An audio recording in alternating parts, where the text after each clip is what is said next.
In this segment, we're going to treat somatic dysfunction of the thoracic region utilizing counterstrain technique, and we're going to find anterior thoracic tender points AT7, AT8, or AT9. Now, the AT7 tender point is about 1/4 of the distance from the tip of the xiphoid to the umbilicus, and classically, they usually show some side of lateralization or sidedness. They're not pure midline. They usually are on one side or the other within the rectus abdominis. The AT8 is about halfway between the tip of the xiphoid and the umbilicus, again, to one side or the other. And the AT9 is about 3/4 of the distance from the tip of the xiphoid to the umbilicus. Now, just lateral to the midline, you have the midline, of course, you have the linea alba, you have your rectus abdominis.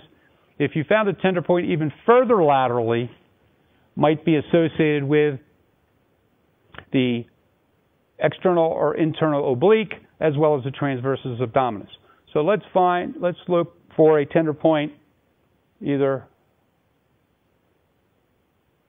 1/4 of the way, 1/2 the way. Let's say we feel a tissue texture hypertonicity in the patient elicits that tender point response here at AT8, about halfway between the xiphoid and the umbilicus.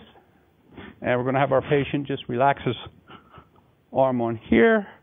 We're going to have the patient fall back into me. We're going to have our patient put their elbow up here. And the classic position to alleviate these anterior thoracic AT7, 8, or 9 tender points is going to require some degree of flexion. So we're going to have our patient kind of fall back into me and look down to my finger. Good.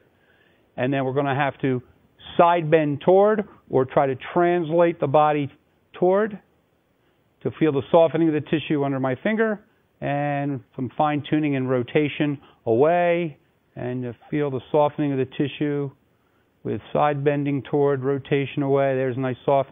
We ask the patient if it was a 10 before, what is it now? Hopefully the patient says 0 or as close to 0 as possible. We're going to hold here for 90 seconds.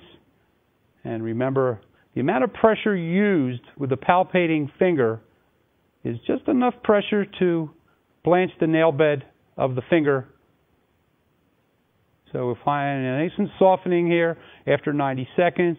We're going to reposition the patient back to neutral and reassess that tender point, and hopefully the patient says it's a 0 or as close to 0 as possible, but at least 70% reduction of the initial tender point. So anterior thoracic tender points, AC7, 8, or 9, which will require flexion, side bending toward, and rotation away.